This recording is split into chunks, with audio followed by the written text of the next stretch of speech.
This is some sort of a jeep or some sort of a box that people use to go off-road. I'm not sure. I have a different type of car. I installed this VHF antenna here with a little custom bracket. I put a little bit of goop here to prevent the screws to come out during the off-road vibration. So it's not to hold the bracket, it's to hold the screws in place to prevent the screws to dig deeper into this aluminum fender. I've run this coaxial cable, which is not pinching here. I always check to make sure the hood is not pinching the cable here. It's important, especially if you install a UHF radios or 900 megahertz radios. So this is a VHF, not that critical, but still I like to preserve the insulation, prevent the water to get in and eat the shield, the grounding. And the cables go through this little plastic grommet through the firewall. So you need to pop that one out, like rotate it, and it will come out. Drill a hole through it, and I'll show you the power. The power was a bit tricky to install, not hard, but I'll show you the way, so you won't have to think and dig around, figure things out. I'll give you all the ways. So at the ground, I attach the lug here, and because this is a 60 watts radio, high current, I've used solder, so I solder the wire to the lug here, and same thing here. I attached the through a 15 amp fuse. I attach a positive lug here, a bunch of terminals. So I used one for constant power, but you can use something else. So for this particular car, I use constant power. The user have to turn it off manually.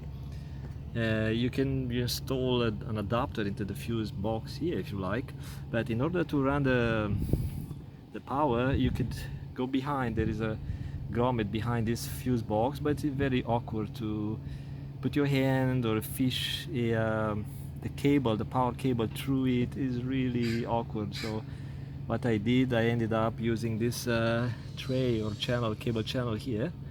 So you need to use a flat screwdriver and pop these clips here and take this lead out. You don't need to undo these ones. At first I didn't know the trick, and I undone a little bit. This one got loose, but actually this one keeps the whole cable tray into place. So you don't need to undo these ones. You just undo these clips with a flat screwdriver, and you don't need to remove it underneath. You just crack it open in a bunch of places, and you run your new power wire. I always label my radio wire for the mechanics to know where this cable go. And so I went inside. There's a bunch of cables, other electrical systems through this conduit or whatever you want to call it, and I ran it all across.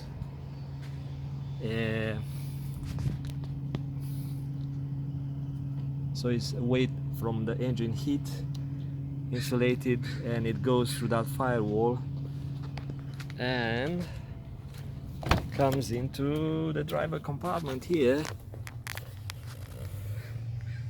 And then I fished it up behind these panels inside. I used a fish rod, and I had to take this one out. So in order to take it out, you need to undo these two covers, one here, one here. Pop it out.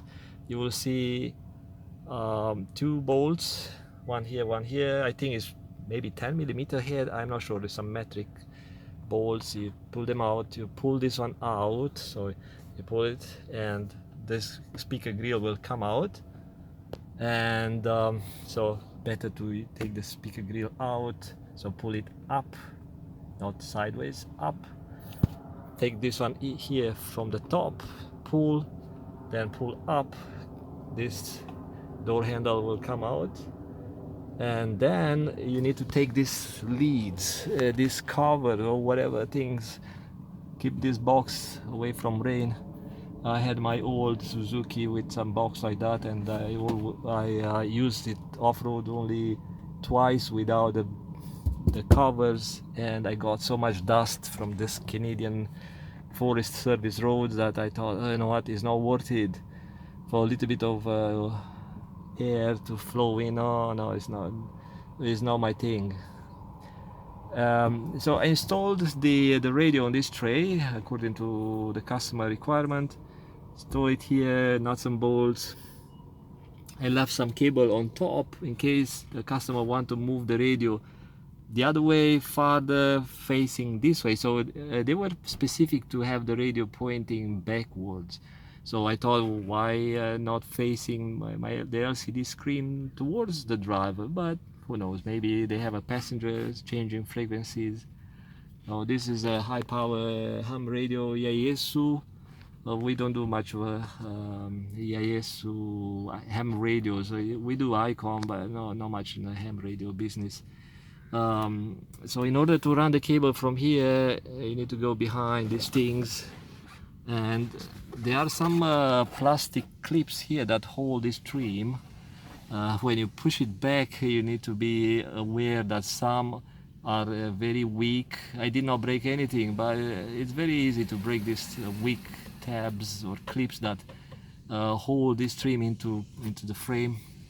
So there are two here, one here, I think something here underneath, and then four right here, 1, 2 here, 2 here. So you might have to squeeze a screwdriver or something to bend all four to go into their own little hole, a rectangular hole. So otherwise this will kind of come out. It's not good if you don't put all four. And also you might want to pull it on the other side as well. So when you take this one out, in order to run your cable, as you can see my harness come from behind,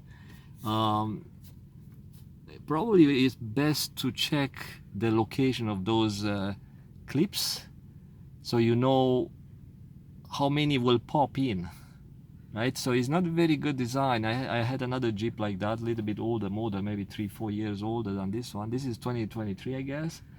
And it's not very fun to install this cable harness through, unless you don't want to install an insulation.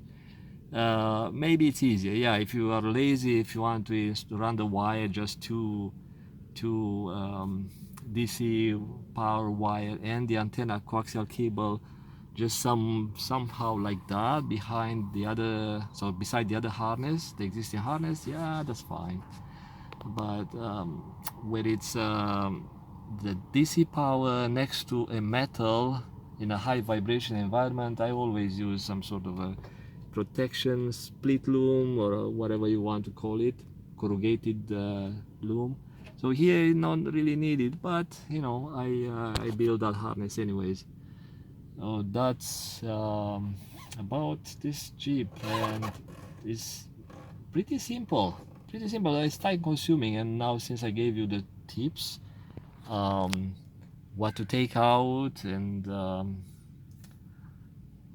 how to take it out, maybe it's much easier. So first I was tempted to run the coaxial through here, so it took me some time because I had another one. I ran it through here somehow and I got inside, but don't fall for that trap. If you take this one out, let's say I already did that, I made that error. I took these 2 bolts here, 2 bolts here, and I thought, okay, I'm going to fish, bye-bye, to fish this thing here, and somehow I may end up through here. I thought, that was my assumption. You can do that. You can install through this window post here and end up here on the top.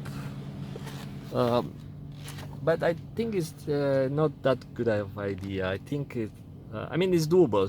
There is a little harness here,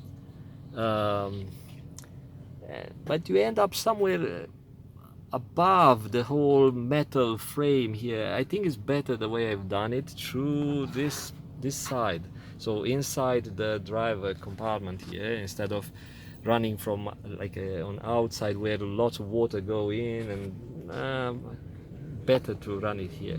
So those are my tips. Hopefully will serve you about 2 hours because it took me 2 hours extra to start looking, digging, figuring things out.